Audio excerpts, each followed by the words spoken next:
प्रिय विद्यार्थियों, paradise science centre में आप सभी का स्वागत है।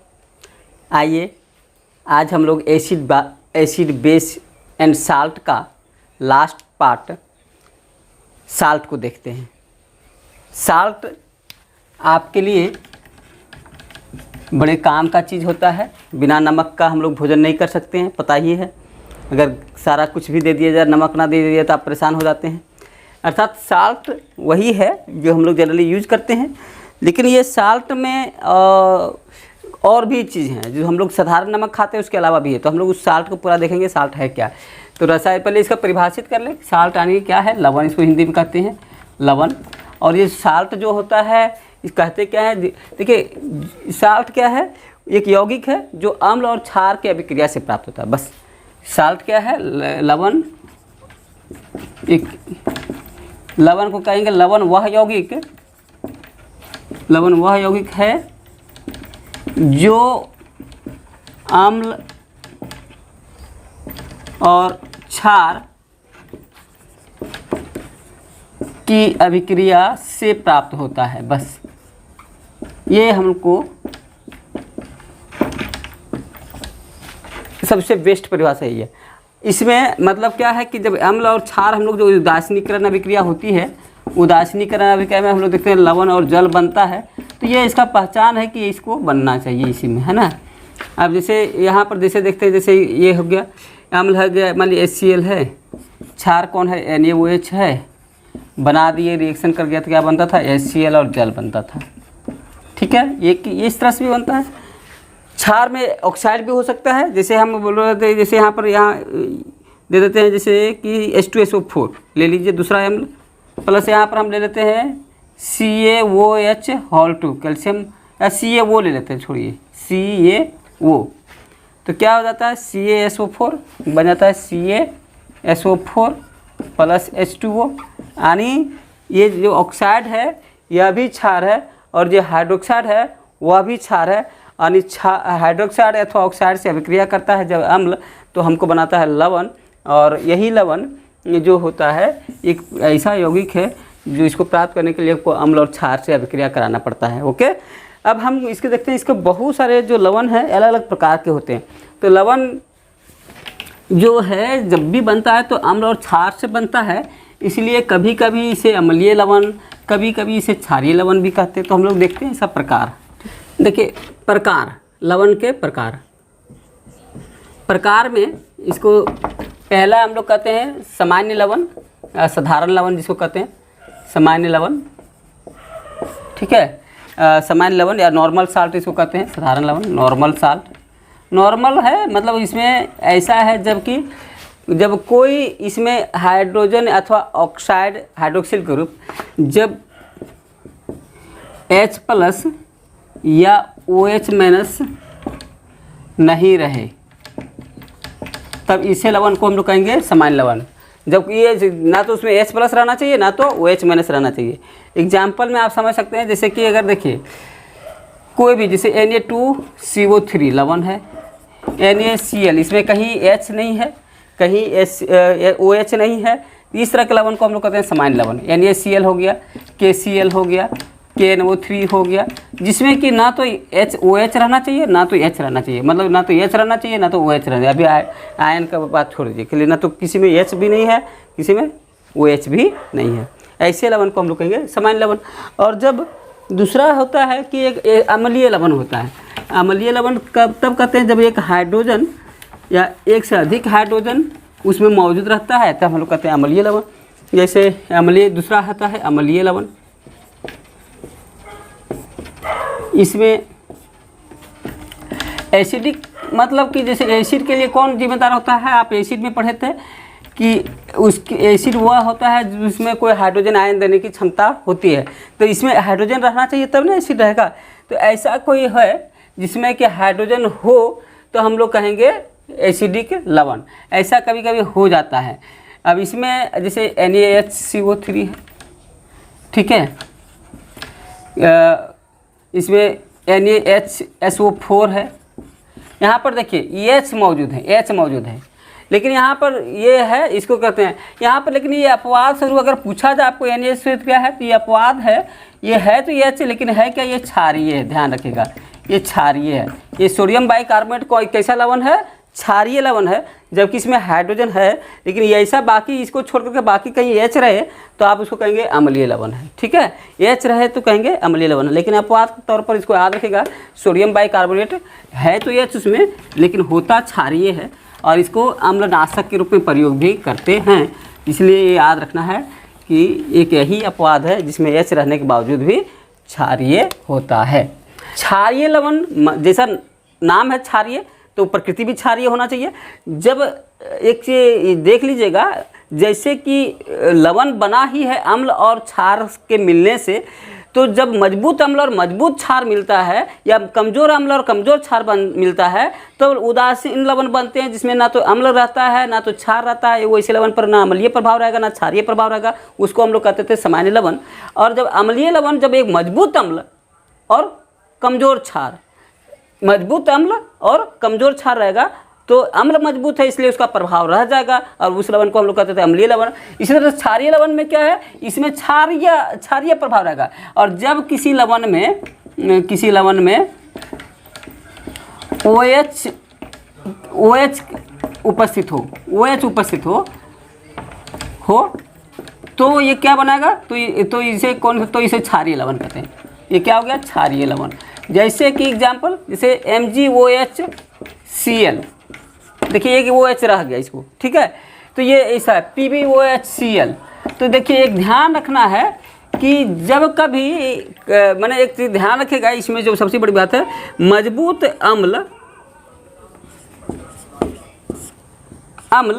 प्लस मजबूत क्षार रहेगा, क्षार, तो लवण क्या होगा, उदासीन लवण। इसी तरह से अगर कहीं कमज़ोर अम्ल और कमज़ोर क्षार भी रहे, दोनों कमज़ोर रहेगा तो भी उदासीन लवण होगा। कमज़ोर अम्ल कमज़ोर क्षार रहे तो भी क्या होगा, उदासीन लवण होगा। लेकिन मजबूत अम्ल रहे और कमज़ोर क्षार रहे तो क्या बनेगा, इस सीधे मजबूत अम्ल कमज़ोर क्षार, तो क्या बनेगा, अम्लीय लवण बनेगा। और कहीं कमज़ोर अम्ल रहे और कमज़ोर के साथ मजबूत क्षार रहे तो इस स्थिति में मजबूत क्षार रहे तो मिलेंगे, तो जो लवण बनेगा वो होगा क्षारीय लवण, ठीक है। यानी ये जो बनते हैं तो जिसकी मजबूती रहती है उसका प्रभाव दिख जाता है। इसी आधार पर किसी लवण को हम अम्लीय, किसी को क्षारीय, किसी को उदासीन कहते हैं, ठीक है। अब और भी लवण के प्रकार हैं, उसको ज़रा देख लेते हैं। चौथा लवण होता है, एक को कहते हैं द्विक लवण या डबल साल्ट। इसी को युग्म लवण भी लिखा जाता है, युग्म लवण भी लिखता है। तो ये भी समझ लीजिएगा क्या है ये। युग्म माने जोड़ी, या दो बार रहे, दो लवण मिला हुआ करके जोड़ी बनाता हो, यानी एक साथ दो लवण हो, नाम से ही है डबल, तो डबल रहेंगे। तो जैसे दो लवण मिला हो, दो लवण एक साथ हो, दो लवण एक साथ, तब नाम हो जाएगा। दो लवण एक साथ हो तो हो जाएगा डबल। जैसे एग्जाम्पल में हम लोग देखते हैं एलम, फिटकरी पोटासियम जिसको कहते हैं। फिटकरी में देखिए K2SO4 ये एक लवण है, पोटेशियम सल्फेट ये अलग लवण है। इसके साथ एल्युमिनियम सल्फेट मिला दिया जाता है, एल्युमिनियम सल्फेट, ये Al2SO4 और इसको दोनों को बांधने के लिए एक जल 24 अणु खर्च होता है, इसमें 24 अणु जल का खर्च होता है, जिसको कहते हैं ये रवा जल, इसको कहा जाता है रवा जल, क्रिस्टलाइन वाटर, तो के मोलिक्यूल रहते हैं। तो ये दो लवण एक और ये दो लवण मिल गए, इसलिए ये क्या हो गया, डबल साल्ट हो गया, ठीक है। ऐसे भी हो सकता है और भी। तो इस तरह से जैसे यहाँ पर जब दो लवण आपस में मिलते हों तो हम लोग ऐसे लवण को हम लोग कहते हैं डबल साल्ट, ठीक है, ठीक है। जैसे कि और भी होता है FeSO4 प्लस NH3 और 2SO4, ये इसको कहते हैं मोहर साल्ट, इसका नाम है मोहर लवण, तो ये मोहर लवण भी 2 लवण है, देखिए अमोनियम सल्फेट और आयरन सल्फेट, है ना। तो ऐसे जब लवण हो जाते हैं, जैसे जिसमें मिश्रण हो, 2 लवण आपस में मिले हों, तो दोनों साधारण लवण, 2 साधारण लवण है, लेकिन यहाँ पर देखिएगा दोनों कौन लवण है, साधारण लवण। तो ऐसे लवण को हम लोग कहते हैं युग्म लवण। ओके, और हम लोग आगे बढ़ते हैं, एक और लवण है जिसको हम लोग कहते हैं मिश्रित लवण। मिश्रित लवण, मिश्रित मतलब मिक्स्ड, मिश्रित लवण नाम है, मिश्रित मतलब मिक्स्ड हो गया। तो मिक्स्ड मतलब किसका मिक्स्ड, जैसे यहाँ पर होता है कि जैसे जब एक से अधिक यानी 2 या 2 से अधिक धन आयन या ऋण आयन या अम्लीय मूलक और क्षारीय मूलक उपस्थित हो तो उसको कहते हैं मिश्रित। माने 2 से अधिक, 2 या 2 से अधिक अम्लीय या क्षारीय मूलक मौजूद हों, मूलक मौजूद हों। अम्लीय किसको कहते हैं, ऋण मौजूद हों। अम्लीय मतलब ऋण आयन और क्षारीय मतलब धन आयन।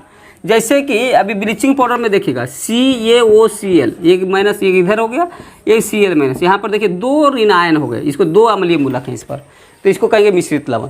इसी तरह से एक होता है NaKSO4, सोडियम पोटेशियम सल्फेट। यहाँ देखिए एक ये प्लस भी है, ये भी प्लस बनाता है, यानी दोनों ये धन आयन है, तो यहाँ पर 2 धन आयन है, इसको भी कहेंगे मिश्रित लवण। तो जिस तरह से जब भी कभी किसी लवण में 2 अम्लीय अथवा क्षारीय मूलक उपस्थित होते हैं तो उसका नाम हो जाता है मिश्रित लवण। जैसे यहाँ पर एक अलग ऋण आयन है, यहाँ पर अलग ऋण आयन है, यहाँ पर एक अलग धन आयन है, यहाँ पर एक अलग धन आयन है। तो इस तरह से ये लवण का प्रकार जो होता है कई आधार पर बांटा गया है। अगला लवण को एक कहते हैं, लास्ट में हम लोग देखेंगे जटिल लवण भी कहा जाता है। जटिल लवण, ये नाम ही है जटिल, तो थोड़ा सा जटिल है। कम्प्लेक्स साल्ट, ये कम्प्लेक्स साल्ट में कम्प्लेक्स कंपाउंड से जब लवण बनते हैं तो उसको कहा जाता है कम्प्लेक्स साल्ट। कम्प्लेक्स कंपाउंड क्या होते हैं, जिसमें धातु के आयन निश्चित संख्या में लिगेंड से जुड़ा रहता है, लिगेंड से जुड़ा रहता है, लिगेंड से बंध बनाता है, बंध बनाता है।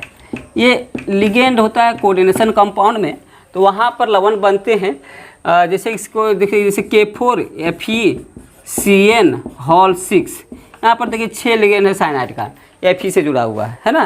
तो ऐसे लवण जब होते हैं, देखिए थोड़ा सा आपको समझ में ही आ जाएगा। ऐसे लवण जब आपको चॉइस में रहे तो इसको हम लोग कहेंगे जटिल लवण। ऐसे ही आपका हो सकता है CuNH3 होल 4 SO4, इस तरह का लवण जैसे है। देखिए इसमें 4 लिगेंड है अमोनियम का, तो चाहे तो ऋणात्मक आयन रहेंगे, चाहे तो उदासीन आयन रहेंगे। तो ऋणात्मक या उदासीन परमाणु जब किसी धातु से जुड़ा रहता है, एक निश्चित संख्या रहती है, लिगेंड रहता है, उसको लिगेंड कहा जाता है, इसको लिगेंड कहा जाता है। तो इन सब को हम लोग कहेंगे ऐसे लवण, जटिल देखने से है तो इसको कहा जाता है जटिल लवण। उपयोग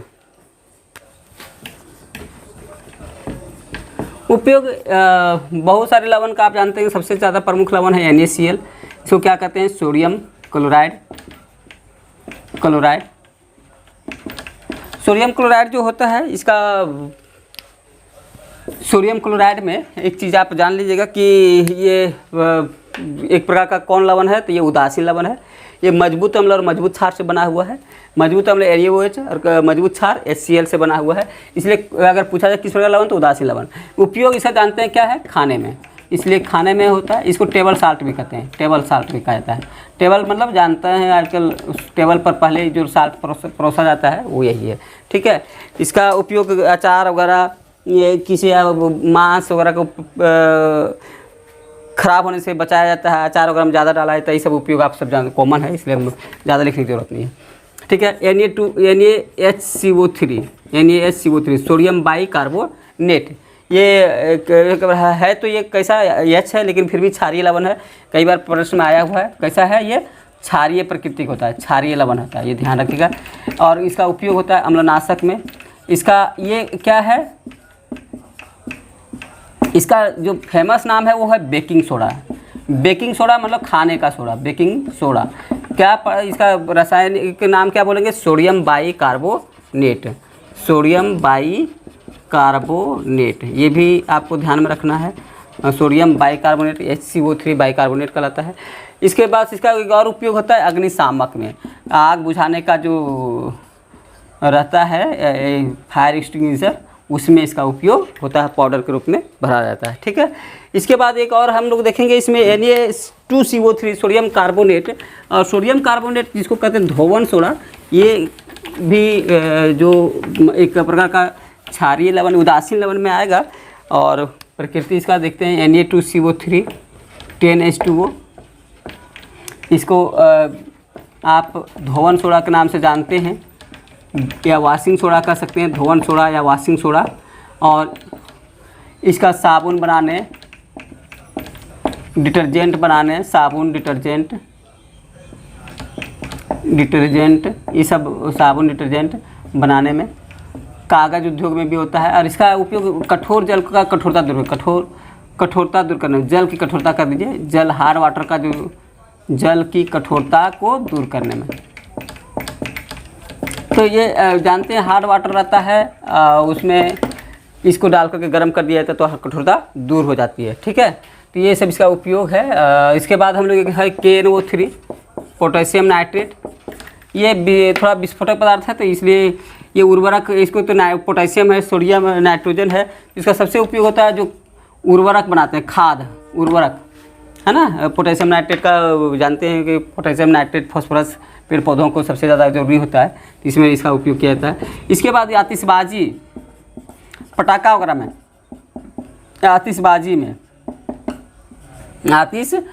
इसका उपयोग किया जाता है। ठीक है, पटाखा वगैरह में। ठीक है, और ये एक विस्फोटक के रूप में, इसको गन पाउडर के रूप में उपयोग करते हैं, गन पाउडर कहते हैं, गन पाउडर में जो नहीं छर्रा बनता है उसमें।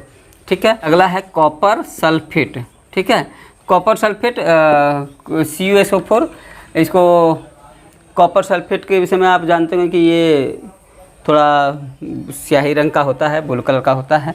और कॉपर सल्फेट 5H2O कहते हैं इसको, ब्लू विट्रियोल के नाम से भी जाना जाता है, इसको ब्लू विट्रियोल भी कहते हैं, इसको ब्लू विट्रियोल, इसको कई बार आने नीला थोथा इसको कहते हैं, नीला थोथा इसका नाम हो जाता है, कॉमन एक नाम रखा गया है। और इसका उपयोग क्या है, तो धातु प्लेटिंग में, धातु का प्लेटिंग करते हैं, इलेक्ट्रोप्लेटिंग जिसको कहते हैं, इसको इलेक्ट्रोप्लेटिंग कह दीजिए। इलेक्ट्रोप्लेटिंग जैसे किसी पर तांबा चढ़ाना है तब इसका उपयोग किया जाता है, इलेक्ट्रोप्लेटिंग करने में, जैसे टिन के ऊपर तांबा चढ़ाना है तब ये इलेक्ट्रोप्लेटिंग किया जाता है। और इसका उपयोग होता है कवकनाशी में, कवक का दवा बनाया जाता है कवकनाशी में। ये बहुत बढ़िया फंगिसाइडल होता है, जानते हैं, कॉपर से कॉपर बैक्टीरिया भी मरते हैं और कवक भी मरते हैं, तो इसका उपयोग इसमें किया जाता है कवकनाशक में। और इसका जैसे तांबा को शुद्ध करना है तो इसको विद्युत विधि से, विद्युत शोधन विधि से जब शुद्ध करना होता है तो कॉपर सल्फेट का विलयन लिया जाता है और उसी में कॉपर को शुद्ध किया जाता है। और उसी तरह से इलेक्ट्रोप्लेटिंग में जब किसी पर तांबा चढ़ाना है तो इसका उपयोग किया जाता है। इसको देखते हैं K2SO4 Al2SO4 हॉल 324H2O, इसको जानते हैं, इसका नाम है पोटासेलम, इसका नाम क्या है, पोटासेलम है। इसी को हम लोग बोलचाल में बोलते हैं फिटकरी या फिटकरी बोलते हैं। तो इसका क्या उपयोग है, इसको देख लीजिए, ये कभी कभी पूछता है। फिटकरी का उपयोग है जल को शुद्ध करने में, जल को, पेयजल को हो, पानी जो पीते हैं हम लोग, पेयजल को शुद्ध करने में। इसमें क्या होता है, इसको जब डाल देते हैं शुद्ध करने, जब कभी गंदगी जो रहता है इससे कंपाउंड बना के, यौगिक बना करके और बैठ जाता है, भारी होकर के नीचे बैठ जाता है, इसलिए साफ पानी ऊपर रहता है और गंदा पानी नीचे बैठ जाता है। इसको पेयजल से शुद्ध किया जाता है। इसका एक और उपयोग है, ये हमारे खून, बहता हुआ खून को रोकने के लिए, बहता हुआ खून को रोकने के लिए, जैसे कई आप दाढ़ी वगैरह बनाते समय देखते होंगे कि कभी मिश्री की तरह बड़ा सा रखता है बहता हुआ खून को रोकने में, तो उससे क्या होता है, थक्का बन जाता है रोकने में। ये जब कट उठ जाता है ब्लेड से अगर कभी, तो हम लोग वहाँ पर फिटकरी रगड़ते हैं, क्योंकि ये उसे जल्दी रिएक्ट कंपाउंड बना देता है, इसलिए। और ये हो गया। इसके बाद एक और लवण हम लोग देख लेते हैं, एक ब्लीचिंग पाउडर का होता है, जिसको CaOCl2 कहते हैं। ये ब्लीचिंग पाउडर है, क्या है, ब्लीचिंग पाउडर। इसका उपयोग आप कॉमन है, बहुत आराम से जानते होंगे कि इसको पेयजल में भी, पानी शुद्ध करने में, पेयजल शुद्ध करने में, पेयजल में ये क्या करता है, ये भी शुद्ध कर रहा है, ये भी शुद्ध कर रहा है, लेकिन अंतर क्या है, पेयजल को शुद्ध करने में ये बैक्टीरिया को मारता है। अच्छा, इसका एक और उपयोग आप एंटीसेप्टिक के रूप में भी करते हैं, फिटकरी लगाते हैं ताकि बाहर के जीवाणु नहीं आ सके। लेकिन इसका ब्लीचिंग पाउडर का उपयोग है पेयजल को शुद्ध करने में सबसे बड़ा उपयोग, कि पानी के जीवाणुओं को मारना रहता है। इसमें कैसे मारता है, तो फ्री क्लोरीन के चलते। इसमें क्लोरीन रहता है, क्लोरीन के चलते इसके जीवाणु मर जाते हैं, ध्यान में रखना है। अच्छा, अगला जो है इसका विरंजन में रंग उड़ाने, मैंने रंग का विरंजक करने में, रंग का विरंजन करने में, विरंजन मैंने रंग उड़ा देना, विरंजन करने में।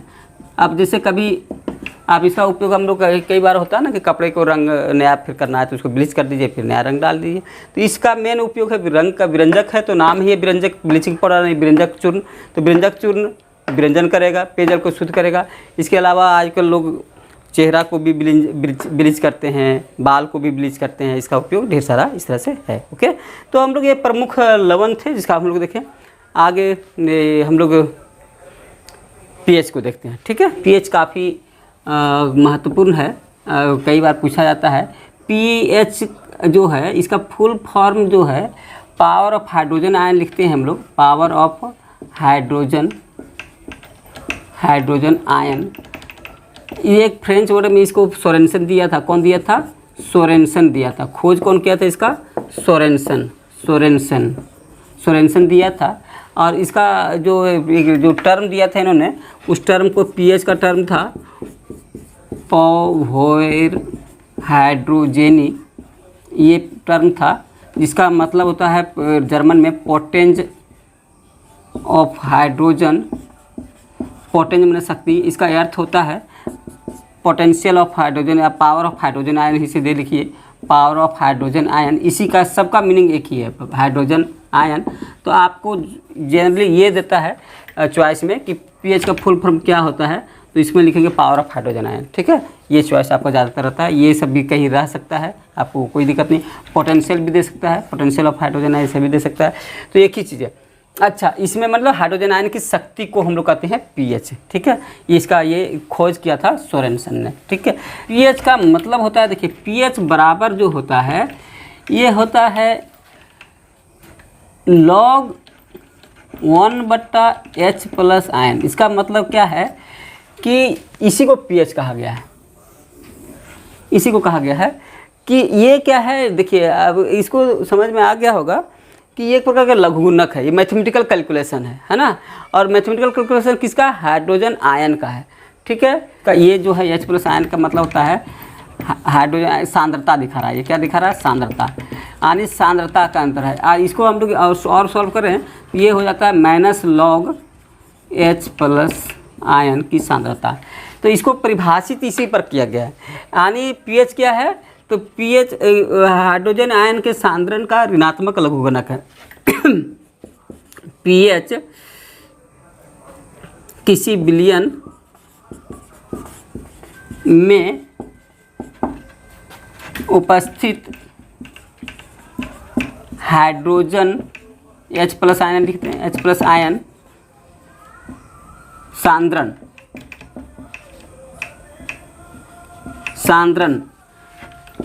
का ऋणात्मक लघुगणक है। ऋणात्मक लघुगणक है। या इस बात पर कहें तो कहेंगे कि इसका व्युत्क्रम का लघुगणक है, हाइड्रोजन आयन के सांद्रण का व्युत्क्रम का लघुगणक है, क्योंकि यहाँ सांद्रण नीचे दिखाया गया उसका लघुगणक है। या फिर इसी बात को हम लोग इस तरह से इसके आधार पर कहेंगे तो यह हाइड्रोजन आयन के सांद्रण के व्युत्क्रम का लघुगणक है। ये मैथमेटिकल को हम लोग हिंदी में समझ रहे हैं, लघुगणक है। ये मैथमेटिकल कैलकुलेशन है, गणना है, उसी को हम लोग हिंदी में बोलना चाहें तो इस तरह से बोल सकते हैं, लघुगणक है। तो अगर हिंदी इसको हम लोग बोलना चाहें इस भाषा को, तो हम दो इसको बोलेंगे इस तरह से कि यह पीएच किसी विलयन में उपस्थित H प्लस आयन सांद्रण का ऋणात्मक लघुगणक, ऋणात्मक है, माइनस है इसलिए ऋणात्मक है। और इसको बोलना चाहेंगे तो कहेंगे यह हाइड्रोजन आयन के सांद्रण के व्युत्क्रम मैंने नीचे है तो ये ऊपर है, व्युत्क्रम का लघुगणक है। पीएच जो है स्पेशली एक स्केल है। पीएच एक स्केल है जो जो बिलियन में हाइड्रोजन आयन को मापता है, हाइड्रोजन आयन को मापता है, बस हाइड्रोजन आयन को मापता है, हाइड्रोजन आयन को मापता है, यही स्केल है ये। और इसके आधार पर हाइड्रोजन आयन की माप के आधार पर हम अम्ल और क्षार को जानते हैं। तो अगर हाइड्रोजन आयन अधिक है तो पीएच मान कम होता है, और हाइड्रोजन आयन कम है तो पीएच मान अधिक होता है, उल्टा है। ठीक है, हम सब ऋणात्मक अभी देखे हैं, ऋणात्मक व्युत्क्रम है तो उल्टा बोलना है। अगर हाइड्रोजन आयन कम है तो पीएच मान ज़्यादा है। तो यहाँ पर देखिए इसका मान कितना होता है, मान इसका है 0 से 14, मान होता है 0 से 14, 1 से नहीं 0 से 14 तक। ठीक है, 0 से 14 तक। और यहाँ पर आप देखिए इसका विशेषता क्या है, विशेषता देखिएगा, इसका ये है विशेषता कि अगर 0 से 14 तक है तो इसमें 7 जो होता है मध्यमान है, इसका 7 मध्यमान होता है, मध्यमान है जो उदासीन दर्शाता है, जो उदासीन पदार्थ को दर्शाता है, उदासीन को दर्शाता है। यहाँ पर ऐसा दिखा देगा कि कोई पदार्थ उदासीन है तो उसका मान दिखाएगा 7। जैसे जल है, जल का पीएच मान 7 होता है तो उदासीन है। 7 से कम अम्लीयता, अम्लीय को दिखाता है, अम्लीय को दर्शाता है। 7 से कम है तो अम्लीय, जितना कम रहेगा उतना मजबूत अम्लीय, जितना, और 7 से अधिक है तो क्षारीय को दर्शाता है, से अधिक है तो क्षारीय। ये आप तो पहले भी हम लोग कई बार चर्चा कर चुके हैं, क्षारीय को दर्शाता है। तो यानी हमारे पास अम्लीय और क्षारीय को पता करने का एक बहुत बढ़िया स्केल है, ये है पीएच। अगर 7 है तो उदासीन, 7 से कम है तो अम्लीय, 7 से अधिक है तो क्षारीय। ठीक है, मान होता है 0 से 14 तक। ठीक है, एक होता है पीओएच, हम लोग इसको देख लें पीओएच क्या है। तो ठीक पीएच का उल्टा को कहते हैं पीओएच। जब ओएच आयन की सांद्रता कहें तो ओएच आयन की सांद्रता के मापक को पीओएच कहा जाता है, को पीओएच कहा जाता है, इसको पीओएच कहते हैं। वहाँ वो पीएच है सो किसका मापक था, हाइड्रोजन आयन की सांद्रता को, और पीओएच है सो ओएच है। बाकी सारा कैलकुलेशन वैसे ही होगा, यानी पीओएच बराबर कहेंगे तो कहेंगे माइनस लॉग ओएच आयन की सांद्रता, ये हो जाएगा इसका फार्मूला पीओएच का। सब कुछ वही है, खाली यहाँ पर एच की जगह पर ओएच लगा देना। ठीक है, और एक चीज़ इसकी विशेषता क्या है कि ये क्षार के लिए, अब इसका विशेषता क्या है तो ध्यान रखिएगा, पीओएच की विशेषता थोड़ा अलग है। इसका विशेषता देख लीजिए, विशेषता इसका क्या है, पीओएच उल्टा होता है कि अगर पीओएच यदि पहला ये 7 पर उदासीन होगा, 7 पर उदासीन पदार्थ अगर 7 है पीओएच तो इसका भी उदासीन होगा। लेकिन अगर उसमें 7 में एसिड 7 से कम होता था तो अम्लीय होता था, और ये 7 से कम क्षारीय होगा, 7 से कम क्षारीय हो जाएगा। और ये 7 से अधिक अगर पीओएच रहे तो ये अम्लीय हो जाएगा, उल्टा हो जाएगा, सब चीज़ का उल्टा होगा। ठीक है, और एक नोट याद रखेगा हमेशा, पीएच जोड़ पीओएच अगर दोनों किसी भी विलयन को जोड़ें तो होता है 14।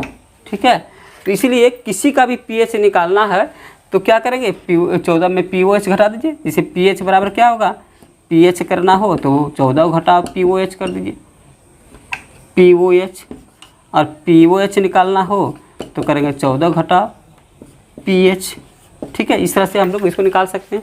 अब इसमें जैसे अगर आपको कुछ छोटे मोटे क्वेश्चन दिया जाए तो आप इसको बहुत आराम से सरलता से निकाल दें। जैसे कि अगर हम कहें कि किसी बिलियन का H प्लस आयन सांद्रता 10⁻⁻⁴ ग्राम आयन पर लीटर है, तो पीएच और पीओएच क्या है, पीएच और पीओएच क्या है, ऐसा क्वेश्चन कर दें। तो देखिए कुछ नहीं करना है, इसमें H प्लस आयन का सांद्रता एक क्वेश्चन है। H प्लस आयन का तो होता क्या है कि अगर हम लोग यहाँ पर फार्मूला कब बिठाएंगे, पीएच बराबर minus log H plus ion की सांद्रता, और ये 10 बेस पर काम होता है, इसलिए हम लोग जानते हैं कि 10 log 10 का मान 1 होता है, इसलिए माइनस लॉग, और ये 10 पर पावर -4 दिया है, तो इसलिए एच आयन की सांद्रता तो -4 करेंगे, और इसको सॉल्व करेंगे तो ये क्या हो जाएगा, माइनस इंटू -4 इधर आ जाएगा, तो -4 गुने log 10 बचता है, और log 10 का वैल्यू 1 होता है, इसलिए -4 गुने 1 बराबर pH बराबर होगा 4। ये 4 निकल गया pH में, और pOH निकालना है। अब कह रहा है pOH है, तो अभी हम लोग देखते हैं कि pOH बराबर क्या होता है, दोनों को जोड़ने के बाद जैसे अभी हम लोग पढ़े थे pH प्लस pOH बराबर 14 होना चाहिए किसी का भी, तो हम लोग को pH पता चल गया 4 है, तो 4 प्लस pOH बराबर 14 होगा कि नहीं, इसलिए pOH बराबर 14 घटाव 4 बराबर 10, तो हमको pOH भी निकल गया और pH भी निकल गया। तो कभी भी ऐसे प्रश्न आते हैं तो आप आराम से निकाल सकते हैं, ठीक है।